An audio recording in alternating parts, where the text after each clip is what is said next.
Que la paix de Dieu soit avec vous. La masturbation, c'est un sujet presque tabou, mais je vais en parler aujourd'hui parce que plusieurs personnes en souffrent dans le silence, dans le secret. La masturbation, encore le vice solitaire ou l'auto-indulgence, ou encore le vice secret, la pollution morale, c'est une imagination qui pousse une personne à se donner du plaisir. La masturbation conduit à une sorte d'addiction.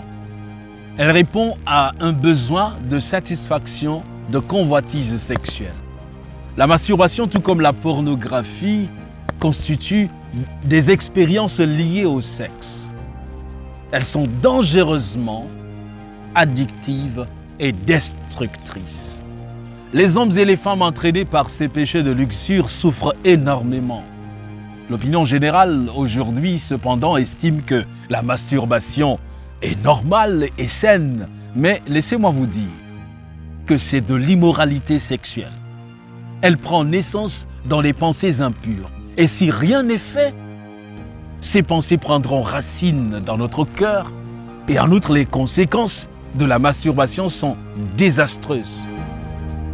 Un spécialiste, David Horobin de l'université d'Oxford, a émis l'hypothèse d'un lien entre la masturbation et les anomalies physiques. Et cela est causé par un manque de zinc. Les moralistes du 19e siècle avaient donc raison de dire que la masturbation répétée pouvait rendre fou. Des études plus récentes ont confirmé le rôle décisif du zinc comme protecteur principal du système immunitaire, avec une foule de maladies physiques qui lui sont imputables lorsqu'il en manque. La masturbation prépare un terrain aux diverses maladies. Et si la pratique continue après l'âge de 15 ans, la nature réagira contre cette façon de faire. Et le corps va en subir les conséquences physiques. Et le prix va être payé parce que lorsque nous transgressons les lois de la nature, la santé en pâtit. Et c'est ainsi qu'on va avoir donc des affections de foie et des poumons, les névralgies, des rhumatismes, des maladies de la colonne vertébrale, des reins et même des dispositions au cancer. Certains mécanismes délicats du corps cèdent et la santé souvent se dégrade et la mort s'ensuit. Et c'est très grave. Un médecin légiste, Herald Voss, a averti sur les dangers de la masturbation dans une interview qu'il avait accordée dans un journal, un quotidien allemand, Bild. Et selon lui, chaque année, 1 à 2 personnes par million d'habitants outre-Rhin meurent lors de la pratique de la masturbation. Et chez les femmes, les conséquences sont encore plus graves. Et ça, c'est une situation qu'il faudrait attaquer au plus vite. Il est temps maintenant d'arrêter cette pratique. Parce qu'elle reste non seulement nuisible sur le plan spirituel, mais sur le plan physique.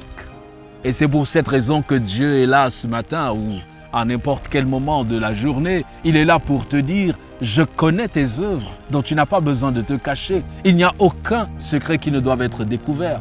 Et pour cette raison, tu dois t'ouvrir. » On ne peut cacher peut-être ce péché-là à son père ou à sa mère, mais cependant Dieu sait parce que tout est inscrit dans son livre.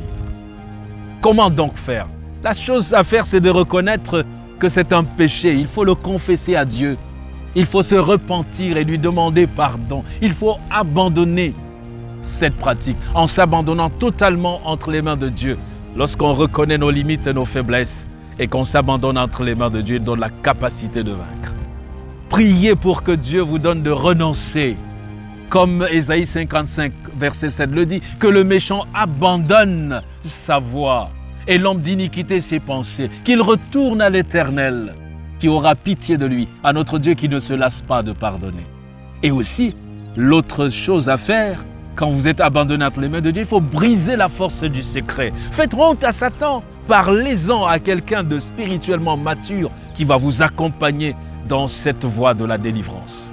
Et quand vous avez parlé de cela, la Bible le dit d'ailleurs dans le chapitre 5 de Jacques au verset 16, « Confessez donc vos péchés les uns aux autres afin que vous soyez guéris. » Troisièmement, il faut se protéger des causes de la chute en purifiant votre environnement.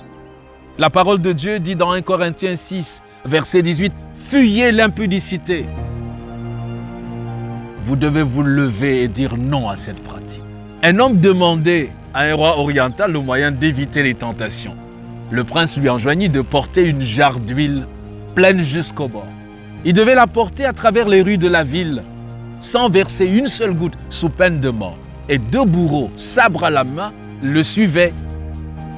Et il a fini son parcours sans perdre une seule goutte. Et le roi lui demande, mais est-ce que tu as remarqué quelqu'un qui traversait la route? Il lui a dit non, j'étais concentré sur ce que je portais.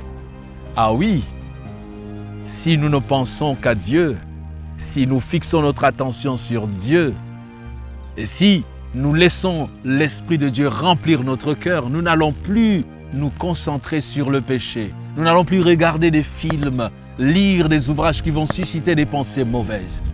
Éphésiens 5, verset 3 nous dit que l'impudicité, qu'aucune espèce d'impureté et que la cupidité ne soit pas même nommée parmi vous, ainsi qu'il convient à des saints. Laissez Dieu vous donner cette victoire sur la masturbation, car il est possible de vaincre. Je bénis Dieu parce que j'ai vu des jeunes, de personnes adultes, mariées même, qui étaient esclaves de la masturbation.